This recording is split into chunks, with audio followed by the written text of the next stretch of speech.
Guys, welcome. Thanks so much for joining today. I'm James from Caduceus, and today we're going to be talking about NFTs. And what gave us the idea for this discussion was our recent partnership with XP Network, which is a cross-chain bridge. We've got Nir from XP Network here to talk us through that. And then we thought we'd make it a bit more interesting rather than just a one-on-one AMA, and bring in some of our other partners who could have some insight into NFTs and bridging and what the future of NFTs looks like. So we've got Hape, our NFT fashion partner, and Skyland, who is a game incubated on the Caduceus chain with NFT characters, etc. So I'll shut up now and put it over to you guys to give us some introductions. So Julio, you're here from Caduceus. Do you want to let anyone know who you are? Yeah, sure. My name is Julio. I'm the head of DApp development for Caduceus Foundation. So I look at the ecosystem, look at toolkits, frameworks, bridges, stablecoins, anything that the Caduceus ecosystem might need for developers to build better products. And yeah, I'm looking forward to your questions and talking with everyone else here. Thanks, G. And over to you, Nir, if you want to let us know who you are and a brief description of XP Network. Sure. So, first of all, great to be here, and was looking forward to this call, and great format. So that's a quick intro from my side. A bit about myself is I'm in the crypto space since 2017. Been there for the ICO roadshow. So basically, a new company every 2 days that is doing an ICO. Been taking part with a lot of the marketing perspectives and with a lot of fundraisers, and had the pleasure of working with a PhD on computer science in developing a company that was sold to eToro. The name of the company itself was called Firmo Network. We developed derivatives on the blockchain. Back then it was fairly new, and now it's more common. And what we have created in 2021, is we have built up XP Network, which is with the notion of making NFTs much easier for everyone that is taking part in the crypto space. And we have an extra focus of the off-crypto community, which is, in our belief, is the biggest driver that could be in the space right now are NFTs. And for that, we wanted to create a good and a streamlined way for all the new projects, the NFT dApps, and basically the chains that are joining into the space. Back in 2021, which is not that far back, but in crypto years, it's a lot. We've seen a very, starts and seeds of interest from chains, and we saw the potential of where it could go, whereby all of those blue chips NFTs and all the volumes and interest and crypto kitties and all of the cool stuff that started to show up. And we as XP Network, the team came up and in believing that NFTs could become something that is much broader than another value only thing. So we truly believe that NFTs could become the biggest driver for off-crypto communities and to make it much more mainstream. And for that, we wanted to be the first in creating a true, trusted, reliable, and widespread multi-chain NFT bridge. And that is what we've created. We are 2 years into XP Network, and we can talk about the next year. So that's a quick intro about XP. Yeah. Amazing, thanks. Yeah, I look forward to hearing more about the bridge itself. Digi, do you want to give us a quick introduction of you and Hape?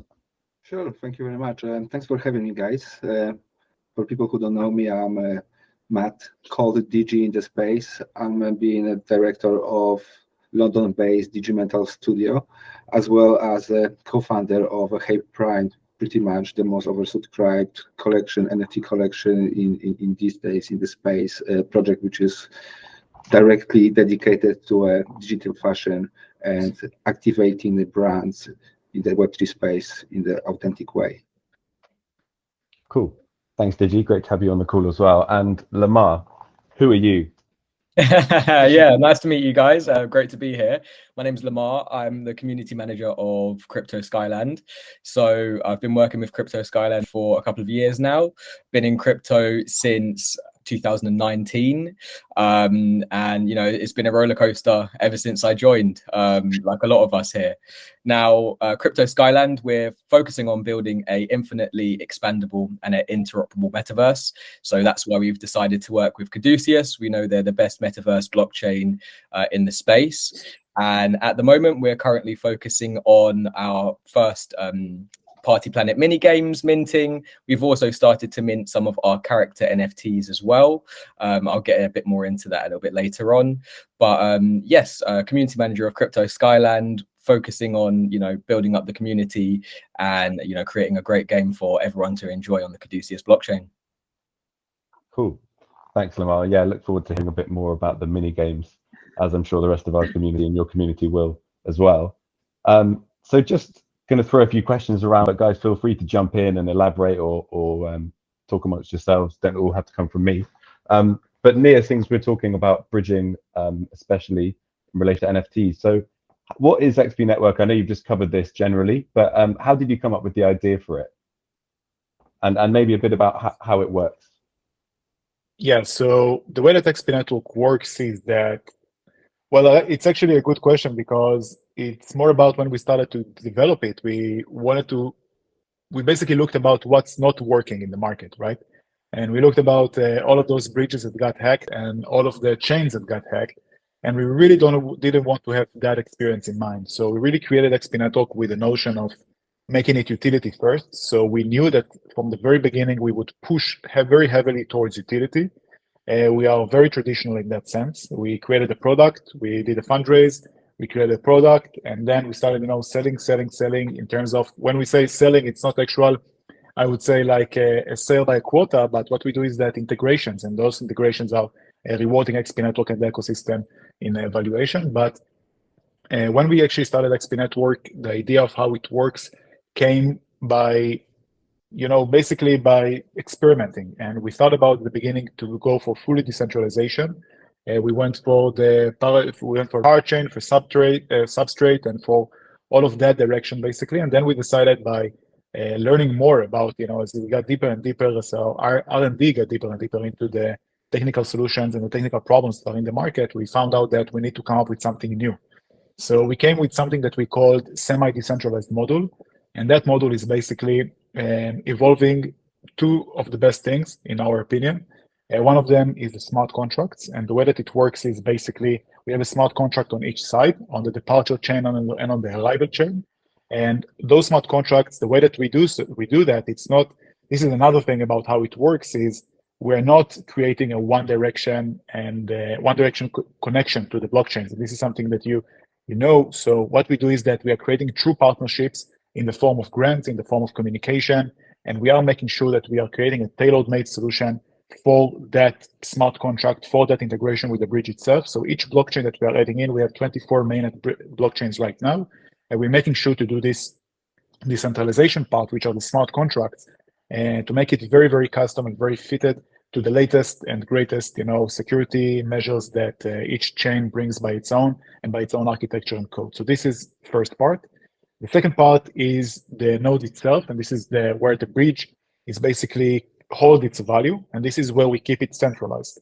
And what we do is that when we have an NFT that is getting bridged from chain A to chain B, whether it's from an EVM to EVM or EVM to non-EVM or the other way around, what we do is that we take that NFT, we lock it right in the middle where we keep it secure in a centralized way, and then we are recreating that NFT. This is basically a wrapping technology, but the uniqueness about the bridge itself, and this is for a future explanation by our tech team to explain more about how the magic happens, but we are creating the NFT in a one-to-one. So basically, it's not like it's a new different version of that NFT. It's a one-to-one while it retains all the royalties, properties, mechanisms, and all the blockchain data basically that came from the first chain. And the cool thing is this is pretty much a recent update that we also added the ability to move the NFT from chain A to B to C to D. So actually the NFT can be bridged from chain B, where it was bridged from chain A, to other chains as well. So it gives basically a complete interoperability for each NFT. And we make sure in the middle that we keep all the properties, even in case of scams or hacks or abuse of any kind, we can always retract the NFT and make a dispute and manage it properly. So that's why we created this in that way, to keep it as secure as we know how to manage this liquidity, this overall valuation that is being built in the bridge itself. That's really interesting. And am I right in saying that you also keep track of the history between of the passages of the NFT? Yeah, and it's actually public. So it's live in Explorer.xp network, which is the first place in crypto that you can actually see how NFTs are being able to travel between one chain to another, or from another chain to another chain. And this is a good place to actually see the steps where the NFT came from and where they go. It's interesting that you mentioned security aspects on it, right? Because we know obviously it's very important, in the space. When I think about the cross bridging, my mind is being pointed in a slightly different direction than the security, something that I wasn't concerning about, and that actually reminds me one of the ideas of NFT insurances. Right, creating the special, the vaults, where the assets are being stored, in the safe place without any risk of actually, losing your valuable ones. Cool. Yeah. We took a lot of aspects, so insurance, loans, art, games, a lot of mechanisms we put into making it, as this is, when we speak about insurance and loans, and so we're talking about collaterals and security and debt securities and all of that. So this is, part of the aspects of the thinking process that we also put on the white paper and on our docs, which is public for everyone, how it all actually works and how we see it, building that trust and that communication out to the projects and to the blockchains in a way that it actually makes sense and keep everyone safe in those transactions. Yeah, I mean, I really like it. For me, cross bridging, right? In general, when you think about it, it brings a few really nice aspects, right? It's the flexibility, it's innovation, right? It's this whole interoperability, right? Between the different projects, and potentially the networks, right? Which basically means that from different projects, you can meet together in one point and integrate into something completely new. You can create new collaborations, new innovations. You've got potential to create the new marketplaces, for a space, and the Web3 needs. Yeah. So yeah, I mean, there's so much, the benefits I see out of it, right? In other words, as we talk about the metaverses, and we know how they're being built, exclusively on separate blockchains, right? When we talk about the one real metaverse, where all of the worlds can meet into one place, right? So we know there is still early. It's going to take a few years before it happens, right?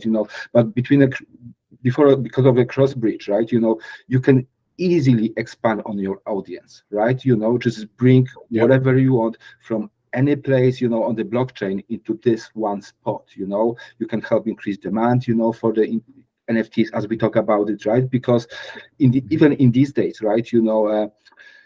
NFT sale is very much limited to the blockchain where it lives on, right? If people don't want to participate in this blockchain, they're just not going to get it. It doesn't matter how good it is, and very, very often, because certain kind of the blockchains are not being integrated with those mainstream marketplaces, people also don't buy and don't trade because they see it as the missed opportunity, right? So within cross bridging, you can also easily increase the liquidity, right? Because the assets can be moved very, very easily. And as I said, the one marketplace where everything appears together, it should be a direction. I'm looking forward to see what this technology develops. Yeah, thank you for that feedback, and we are sharing those thoughts exactly. Yeah, It's really exciting stuff, and I think as long as the decentralization purists can tolerate the phrase semi-decentralized, then that is a fantastic solution. Thank you. Cool. Well, that takes us quite nicely onto my next question, which is for Julio. But if anyone else wants to jump in, maybe Lamar, what kind of use cases can you see there for cross-chain NFT bridging in relation to the metaverse or metaverse gaming?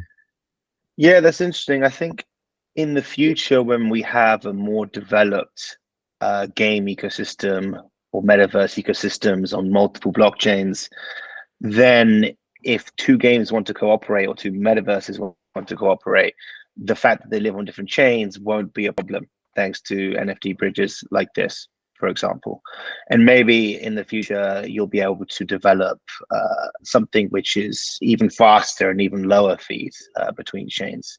But yeah, the possibilities are a lot. Maybe Lamar, you were saying.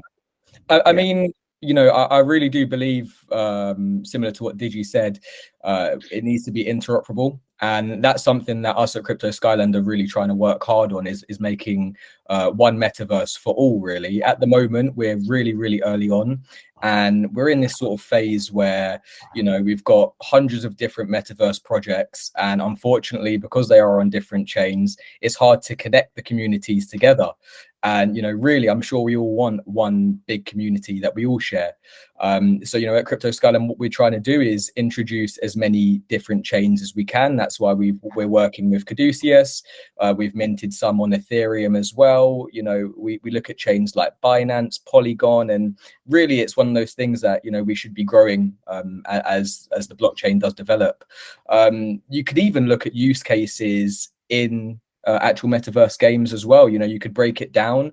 For example, what we're going to try and do is, if, say, for example, Near minted one of our residents on Ethereum and Digi minted on Caduceus, for example, once the metaverse has actually been built out, we can sort of separate them into different camps. So you could have an Ethereum camp, you could have a Caduceus camp, you could have a Binance Smart Chain camp, and almost, you know, have sort of miniature battles between blockchains. So even though there is that separation between blockchains, and, you know, me, for example, I love Caduceus, I love Cardano, I love Polygon.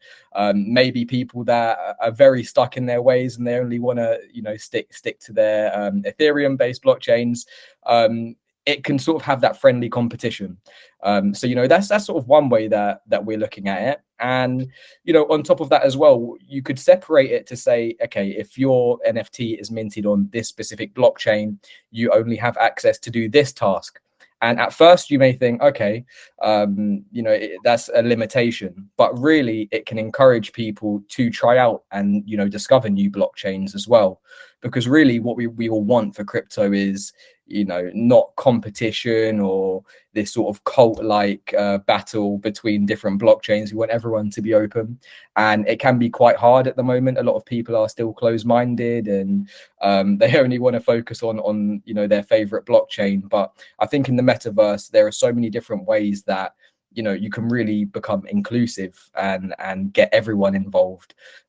So I think there's a bright future ahead for bridging in the metaverse. I think it's fair to say that cross bridging is going to enable the metaverse as we want it, right? You know, the place between those other blockchains. You know, it's funny thing when you mention, like, you know, the competition between the blockchain and the battle. I immediately like imagine myself like one massive Bitcoin against like little orcs like running around, some altcoins like just swarming in from all directions. Yeah. Could be. Yeah, definitely. I think we have the same vision as well. And, you know, you have to have that foresight to see how we can really integrate blockchains together, not only just swapping. I agree. The last thing you want is, you know, bridging to become available to everyone, and then the most popular blockchains, all the NFTs just get bridged onto that.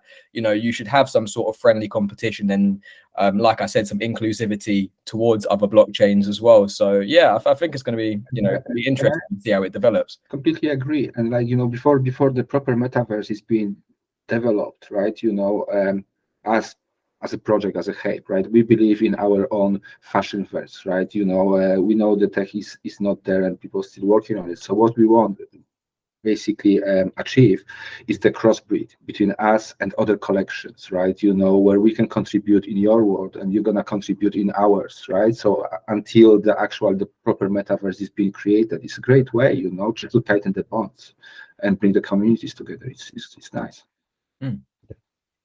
Cool. Well, it sounds like all of our speakers have got high hopes for what bridging is going to bring to the NFT space. So I wonder, Near, if you could let us know anything that's in your roadmap for the rest of the year or the kind of short to mid-term. Yeah, sure. So before I also address what you just guys had a discussion here, so I want to say that I very much agree. You know, it's not about anymore about. Okay, before that, I'll actually say that the crypto space is indeed. It's beautiful in that sense because everyone is a partner of the other one, right? So we are all partners into creating a true mainstream solution. So that's Lamar, you know, +1 to what you just said on that case. But moreover, you know, when we create this bridging, you know, solution, it's really putting up in an emphasis the best features of the blockchain themselves, because me as a dApp developer, I no longer have to consider that I have to develop on both one chain or another chain. So I don't have to make this heavy decision that is so much, deep in future casting, like who would have known that Solana would go to that way, even though Solana is still holding a great value for the NFTs world, but it's, I don't have to make, when there is a good bridging solution that is making everything connected and interlaced with each other. This brings, to the point that I can just choose the chain that is giving me the best offer or the best quota or the best minting service or, the best speeds. And then when the bridging is right, I can actually access to all the other chains without any hassle, right? So this is the point of this, right? Making it easy while making true competition between the chains, which is how it really should be, and everyone would benefit from that, right? The chains are benefiting from getting NFTs from one the other, while their dApps are getting much stronger because they can access to so many more chains and so many more communities, so they're not limited anymore. Now, in that note, to speak about 2023, so what we did to this point is 2021, we finished up the fundraise of XP Network, we architected everything, and we set our way into building up the bridge itself. And 2022 has been heavily focused on working relentlessly on making the product as trustworthy as possible, working on the brand, getting on calls just like this one again and again, with more and more projects and blockchains, and showing them the value and showing them the trust and getting a good service implemented and building up the team. So really, I would say we've been really putting up the infrastructure. We have 4 main products right now. We have the Explorer, we have the widget, we have the bridge, we have the API, and we have more, things that are coming in to be peripheral to the bridge itself, all to the purpose of giving an easier access to our dApp users and to our blockchain partners to actually utilize the bridge and actually access with that, because it's really the biggest, I would say, problem in quotes, that it's about making the marketplaces on different chains more popular, right? It's about making it's about extending to the point that, okay, a dApp decided to go for Caduceus, for example, and now they want to actually extend to other communities. They want to bring in utility back to the blockchain they built on, and they want to build in volume. Okay. We just lost you for about 30 seconds. Okay, yeah, not a great day technical wise. Good thing it's recorded. So okay, so not sure where you lost me, but to 2023. So what we have in mind for this year is, after we laid out the infrastructure for actually getting the product out there and making it as robust as possible, getting out the brand and having all the dApps and all the chains connected, our main focus right now is to get as many transactions to the bridge itself. This is the XP Network goal for this year. But in order to achieve this goal, we have to help a lot of NFT projects to actually materialize their dream, right? So we have to actually help them go and mint their collections and get acquainted with new blockchains and connect them with different communities. So a lot of the work that we do is also to make the projects, the dApps, the NFT utilities that we're working with, ready to actually have the collection bridged and build up the interest around that. So we are creating up campaigns, and we're creating up, AMAs, and we are hosting up discussions, and we are exposing as much as possible to get the interest across different islands, right? So they are not limited and siloed to a single place that they have, that they actually develop the product or the collection on. So we see tons of games, metaverses, which are the biggest, NFT creators, NFT minters, I would say, that has the potential. But we see a lot of different use cases as well. We see so many kinds of beautiful use cases, and our main goal for 2023 is to support the community and really help to move as many NFTs as possible across the bridge itself. And for that, we also developed the Explorer. So we have the explorer.xp.network, where you can see all the transactions mainnet actually happening real time. And this is something to motivate the community and the XP Network team into moving more and more NFTs. Great. That's actually really good, because you guys will have access to so many different projects. So you can act like a community broker in some sense and help other projects like Skyland connect with other communities and build bridges, more than technical, but also business bridges and partnerships and whatnot that can help gather the volume that you're looking for, right? So that's actually really nice. I'm really excited to see that. Mm-hmm. We are on that very focus. Please. I also think that it's going to be really cool to open up a lot of users to different marketplaces as well, because a lot of users, me personally, I just love JPEG Store, for example. I think the whole layout of JPEG Store, the way you can buy and sell so easily, if I could bridge my favorite NFT from a different chain, specifically for a marketplace, that's another use case you could have onto it as well. But I had a question. Do you think that for all you guys, do you think that people in the future are going to be basing their NFT purchases based on how many times it's been bridged? Because I can almost see a sense of like people going to XP Network and searching for NFTs that haven't been bridged that much to say, oh, okay, my NFT hasn't been around the block type thing. What are your thoughts on that? It can work both ways, right? Yeah. You might have a collectioners, basically wanting those kind of clean deal, something minted there without too much bridging, and maybe you've got those kind of a collectors chasing for, the particular address, for some people, like, if the certain kind of item, NFT in this particular example, has been possessed by someone famous, celebrity, and you can obtain this, in some way afterwards, then it depends on people really, on their point of view, you've got two types of collectioners for sure. Okay. Yeah, that's actually a great way to put it, Yeah. If you bridge it through the certain kind of the blockchains in the right order, you're gonna open the gate, the portal, that takes you somewhere else. Little Easter egg. So we could actually be adding up, like a filter based on amount of NFTs that has been bridged, and so this is a cool thing, yeah. So people can derive value from this. So if an NFT is bridged from, let's say, Caduceus to another chain and then back to Caduceus, is there any record that it has been bridged apart from looking in your Explorer? If you look in the Caduceus Explorer, would there be any record of it? So from Caduceus Explorer, it's about a transaction. So you see that there's any transaction on your Explorer, right? And this is all the resemblance that there is to it in terms of from our experience with the chains. That's the Network Explorer actually shows you the full details about that bridging. So this is because it is the bridge, right? So we see like where it has been, and we can also add some properties like where is it listed and where it came from, transactions that happen on this NFT. So but it's a bit of a difference because the Explorer of the chain itself is about the transactions on the chain, and the Explorer of XP Network is about where this NFT has been, right? So it's a bit different. But overall, from the chain perspective, it is transaction to transaction, and from XP Network side, you'll be able to see the in a graphic way that it's been to Caduceus, and then it's been to other chain, and then it's been back, and right now where it is. Yeah. On Caduceus side, you would just see it getting locked in a contract, then unlocked, then locked again, then unlocked. But with the XP Network bridge, they'd give you all the metadata on top of that because they know it. Yeah, correct. It's a bit of a different way to display it. Yeah. And just for our viewers, Julio, we've partnered with XP Network, and have we fully integrated? So any NFTs on the chain are good to be bridged back and forth as you please?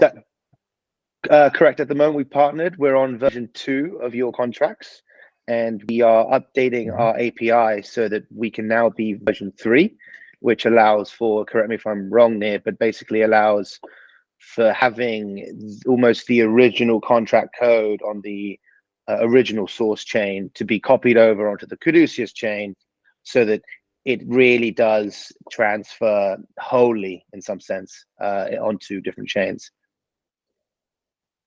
Cool. Well, I'm sure our community will be pleased to hear that. All right, so we've got a few questions from our community. So first of all, thanks to everyone who's watching, who posted their questions on Twitter. The first one is from Nacha May. For Nir, how will you prevent cross-chain hacking like we saw with ChainSwap recently? I mean, or just generally a point about security and hacking. How can users be sure that this is a secure process? So it's a good question, and I'll answer that in a bit of combination of how I explain it actually works, the bridge itself. And the first answer to this is really, I don't believe we saw a bridge that, I'm actually thinking right now, I don't believe we saw a bridge that hasn't been hacked, to this point. And it's really about, that we are learning, chain swap included in all of those cases. It's really about learning about how things are actually happening right now, right? So not like diving, and also not the tech side to do it, but not diving into too much technical, perspective. But I can say that our approach to it is that we are learning from all the exploits, and we're learning from all the bugs and the systems. And one of the unique things about XP Network is that we're actually talking with the dev teams of the different chains, and we're actually learning from them. And sometimes we know before things are happening, so we can actually implement that properly. And we also talk with so many projects, so many dApps. We have hundreds of groups with dApps. And this is also giving us, we get, like, from commercial side, we get aspects of what's going on where, right? So we are very, very quick to basically create basically patches to the exploits, or to create preemptive strike, for that, in terms of securing that for our side. So this is like how we approach this, right? And from technical perspective, to the extent of my understanding, the way that it actually works is that because of our semi-decentralized model, we keep ourselves fairly safe, because the way that it works, it's pretty broken in terms of, we have the smart contracts of chain one, we have the centralized part where we keep all the value itself that has been gathered on the bridge itself, from the chain, from the NFT that have been moving away, coming and back. So, and like on top of that, we have the other smart contract on the other chain, and all of them are basically different parts. So it is easier for our dev to actually manage it from that perspective.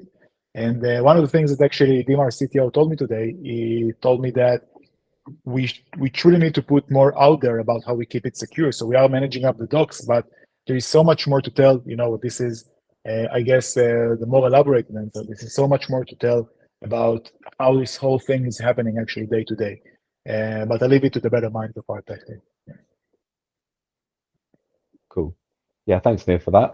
I've got one for Lamar, but it also might be relevant to Digi. So from Latif Rilwan, what is the utility of your Skyland NFTs in general? And then also, will the NFTs be upgradable or breedable or anything like that? Yeah. I mean, that's a great question. And, utility is something that I look for when I'm purchasing NFTs. So, great question. Now, the core user credential for Crypto Skyland is the land credential. And that's where users can, realize activities. So they could host events, they can build houses, upgrade their land. They can even host friends as well. So, if you wanted to invite some people over, have a little watching party or something, you could do that in there as well. Obviously, we have a lot of our common utilities, such as, NFT royalty sharing, governance as well, but also cool things in real life, utilities such as airdrops, or we could have, I guess at the moment we're looking at creating t-shirts and hats, so users, depending on how many NFTs they hold, they might get a nice little surprise in the post as well, depending on how we do going forward.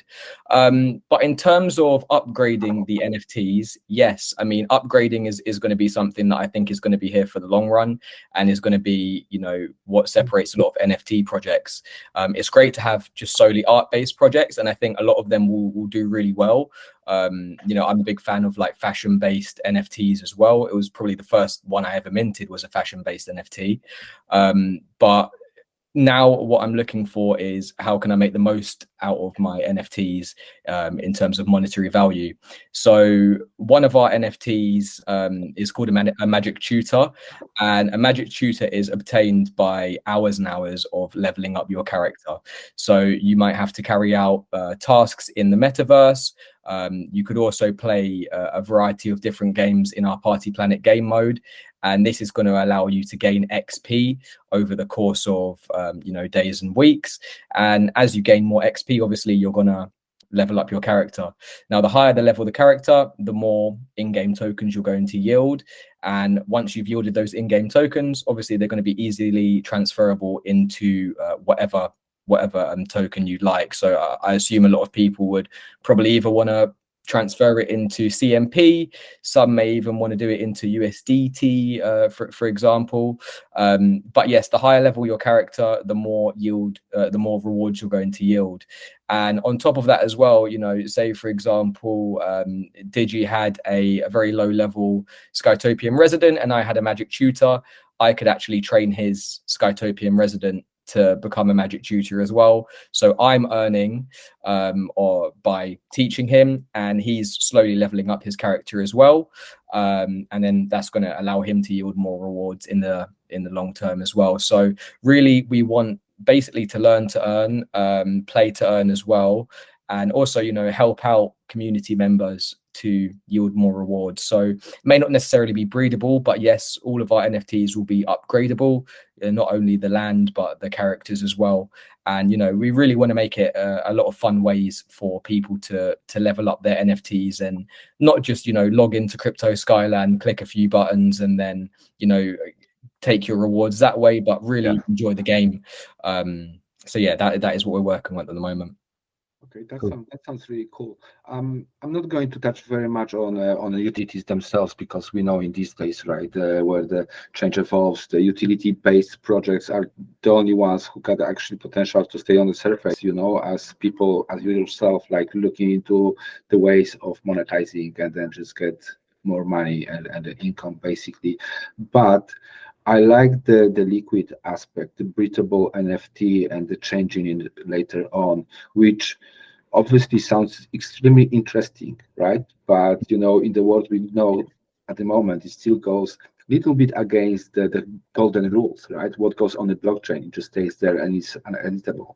At the same time, you know, as with all of those new innovations, right? I'm wondering, like, you know, if you leave the gate open, right? You know, how much we let, you know, the scammers and the bad apples, right? You know, to come to our playground, you know, and then just mess around those solutions. I don't know. I mean, you know, we're ourselves looking into the way of evolution, you know, as one of the steps on our roadmap. But the evolution, you know, so far is assigned to a new token rather than, you know, the evolving and make the one editable. I mean, it's interesting. Like, you know, we should have an option sometimes to maybe edit the smart contracts, but so far, you know how it goes. Yeah, no, I do agree. You know, it's definitely something that everyone should be aware of, because the last thing you want is, you know, bots really coming in and taking over the ecosystem. That, you know, that's something I think a lot of projects are going to have to sort of work with as they go on. But I do see where you're coming from. No, but I'm definitely thinking about it from the other point of angle. Like, you know, we talk about the tokens, right? You know, but from the creator's point of view, we know that the creator's earnings and fees are not being honored anymore. You know, and the marketplaces don't push it over. If you don't have the right operator, you know, in your smart contract, you automatically being you know, exposed from the game. You know, and for many projects, you know, clearly based and relied on royalties without any other business model, you know, is just a nail to the coffin, you know. So maybe that would open the gate of refresh day smart contract, you know, and just give it a new life at the same time. Okay. Yeah, interesting stuff. And we know Digi, yeah, everyone in the Caduceus community should be aware, unless they've been living under a rock, about your marketplace. And I say that wouldn't necessarily count as upgrading your Hapes, or does it? We were talking. So at the moment we're in very early days, so we're finishing on our early access, call it a beta, whatever, right? You know, tag goes next to it, but you know, we're in the stage of finalizing the backend, and basically, you know, our marketplace, as we call it, right? You know, it's the Fashionverse platform. It's less about the trading, more about the giving people this ability to customize, you know, the beloved character and identify with them.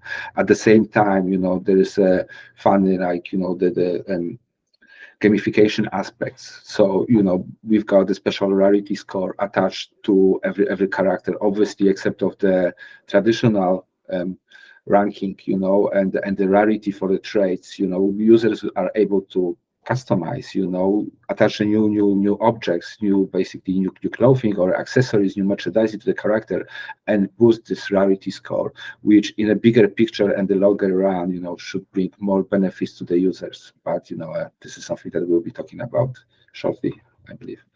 Yeah, of course, cool. Well, thanks, guys. That's been great. I was wondering who wants to take this question from Xiaopei BNB. It's about the obligation of protecting the legal rights of NFT design. That's how they've worded it. So in terms of design or intellectual property, is that one for you, Nir or Digi?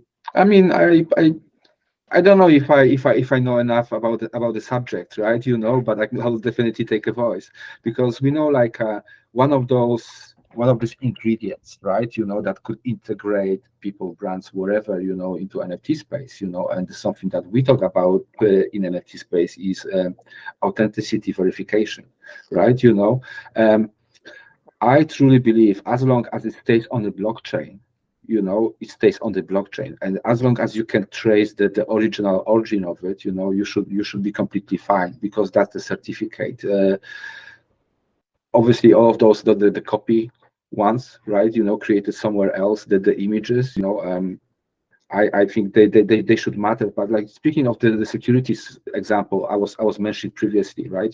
I know where you actually do it is just like using those the bridge for a wallet, right?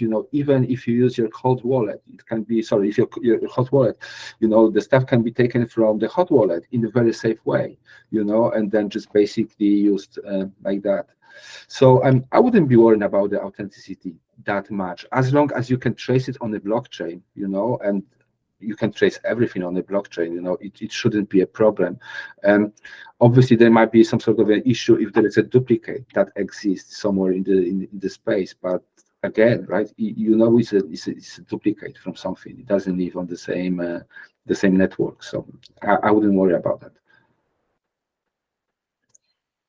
Yeah, so to weigh in from our perspective this is a very good question. One of the first questions that actually been asked, and I can answer this in two ways. First way is that there is no real regulation to, I would say, intellectual proprietary for NFTs, right? There is like the general, way that we approach to intellectual proprietary and how it all works, which is not coming from the NFT aspect. And there should be some, I would say some specific, like I would say regulation or approach that is becoming a best practice or common practice between NFT minters or blockchains that is acceptable. For example, could be a specific way that the NFT maintain its royalty mechanism, or a specific way that the utility is being used, or a metadata, or some aspect that is, making one NFT or a series of NFTs more, I would say, attached to the way it was created. But again, this is like the whole thing about blockchain, about crypto, and about NFTs as well, that it's the plus and the minus of this is, from one side, it's good that it's decentralized, and the way that it works is that it's not attached to a specific someone, but on the other side, you do want to create some uniqueness in that space. So I can tell you what is our approach for this from XP Network side. So the bridge responsibility is the way that we see that is that we make sure that the NFT that has been breached is, and the amount that it has been breached by. So for example, if a single NFT is not unique and you have 3 of those, so we make sure that those NFTs, this is from our side, we make sure that those NFTs are not anymore available on the chain that it was breached from. So it sounds very simple, but this is pretty mandatory, to the way that it's all working. So we are making sure that there are no replicas that we can eliminate, or there is no, like the owner of the NFT collection is not abusing in any way their NFT collection minting on show. So we actually also, from the commercial perspective and from the technical perspective, we make sure that the NFTs that are bridged through the bridge itself are becoming unique on the new chain just as much as if they were on the first chain that they came from. So this is from the tech perspective, and we see that we are fulfilling that by looking at ourselves as a transport and not like as a bank. So we really make sure that the designation of the chains is actually happening that when NFT leaves one place, it gets to another place safely, and we track the whole thing. And we have, to dive in a bit more about how it works, we have the whole, system of this. We have keys in the bridge itself that we actually manage to label the NFTs in a bit of a unique way, right? So we know that specific collection, that specific NFT, one of the cases that we've had and we've seen that we have full collections moving from one chain to another from different kind of reasons, right? So this is a big decision for the NFT minter or for the NFT project that they actually decide to move a whole collection to one place or to the other, and then they can worry about what's going to happen to our brand or to our collection if someone copies us on the previous chain. So XP Network knows how to retain a certain amount of uniqueness. I would say almost like a certificate that we can generate for each NFT that has been going through the bridge itself. And this is something that is actually also not just technically wise, but also commercially wise. In the process of thinking about, we thought about ourselves as to be like sort of a regulator, right? That we can actually create certificates for different NFTs and things like that. So this is also a thought process, but we are getting there, in terms of retaining the uniqueness and saving up the intellectual proprietary, and making sure that whoever needs to receive the royalties or receive the mechanism that it is attached to that NFT is actually entitled for that in the right way. So XP Network takes a bigger and bigger part in that role as we get more and more utility. Yeah, I like to weigh in on that because, as you pointed out, as a cross-chain bridge, your definite mandate is to guarantee uniqueness. But then when it comes to talk about rights or IP law or usage or contracts, you can use my NFT, but you have to pay me royalties and all that, and integrations. That might actually, that probably is also something that a bridge has to guarantee, because you can't, like you said, you already do royalties, so you are already enforcing some kind of IP law or some kind of contract between the seller of the NFT and future buyers on other chains. And this will only get more complicated. As the NFT ecosystem flourishes, we will begin to see very more complex contracts with a whole myriad of integration fees or partnerships. And I think it will be, to some extent, the bridge's responsibility and the contract owners to guarantee that the contract can be, or they can commit to the contracts on each individual chain that it's bridged on. But yeah, that is something that's going to be super complicated but super interesting, and glad that you guys are thinking about it. Yeah, thank you for that. Mm-hmm. Thanks, G. So we haven't got too long left, but we had a few questions from the community about partnerships for our various speakers today. One specifically for Digi as well. So they mentioned real world fashion brands. So have you got any partnerships, or are you expecting any future partnerships with any real world brands as opposed to anyone in the crypto space? You're on mute. Right. Good to mention. We've just launched and released our first collaboration with real life fashion brand. It was a part of the OTB group, Diesel.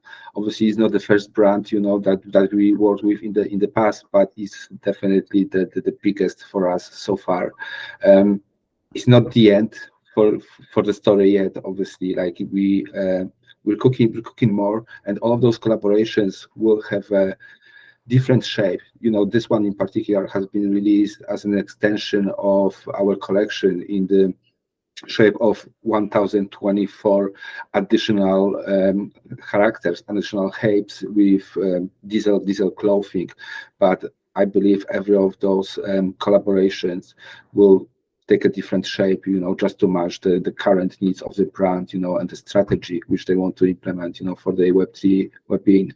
But yeah, there's more stuff, more exciting stuff coming definitely for the Hape camp, in terms of the fashion collaboration and the tighter bonds with Caduceus, as well as you guys know you are being a big part of our marketplace and integration.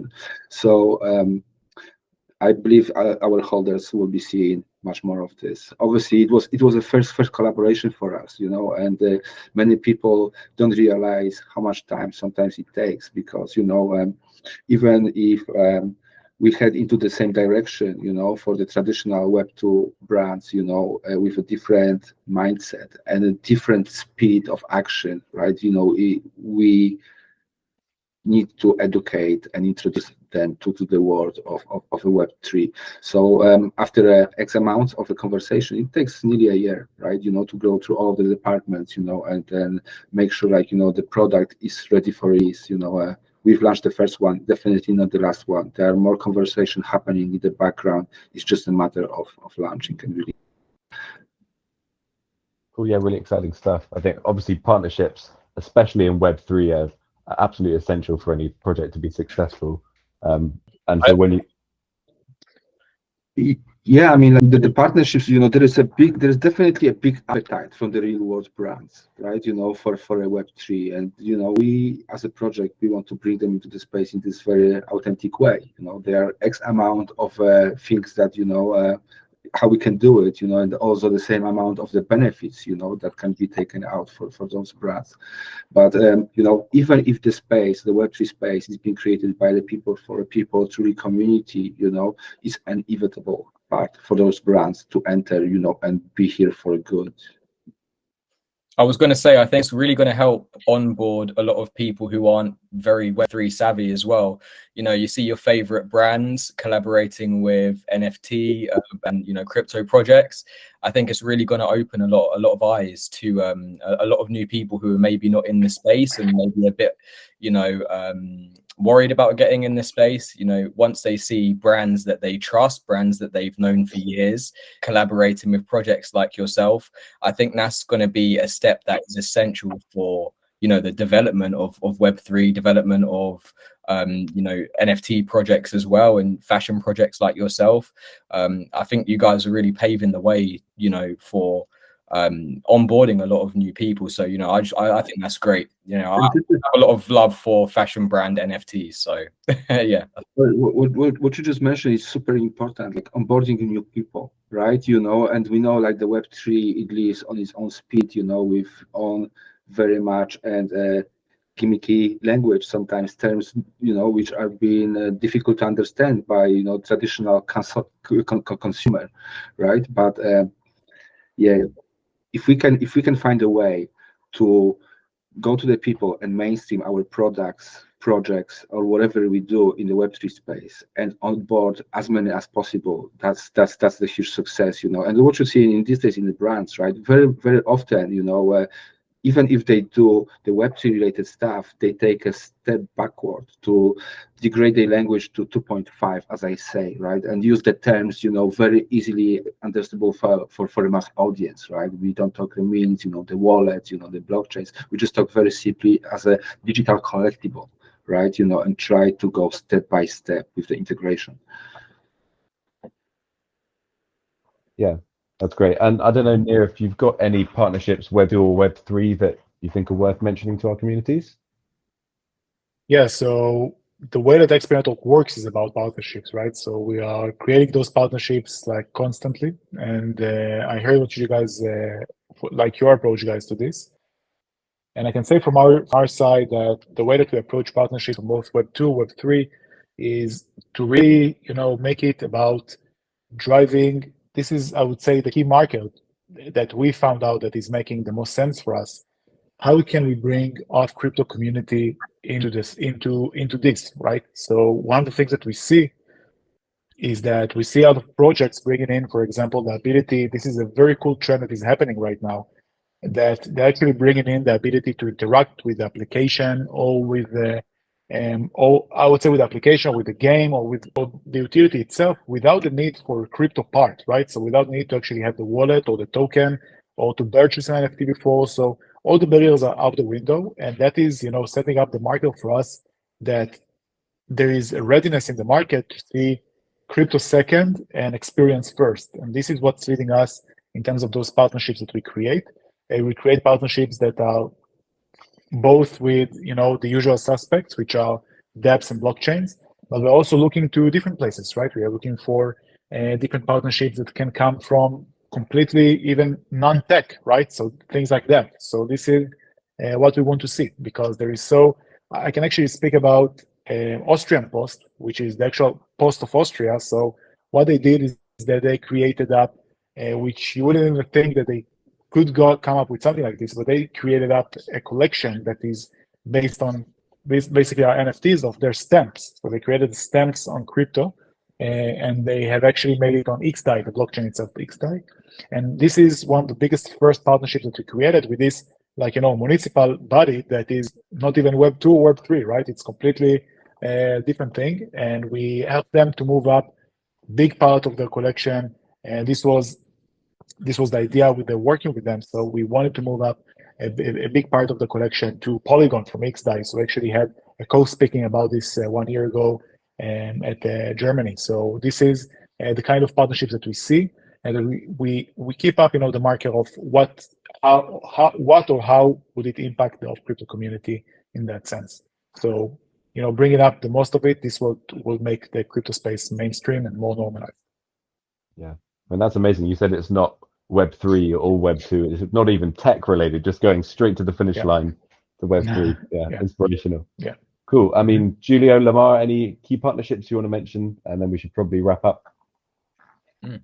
Yeah, I mean, I can start. At the moment, what we're trying to do, like we previously mentioned, trying to form an interoperable metaverse is going to take all of us coming together as a team.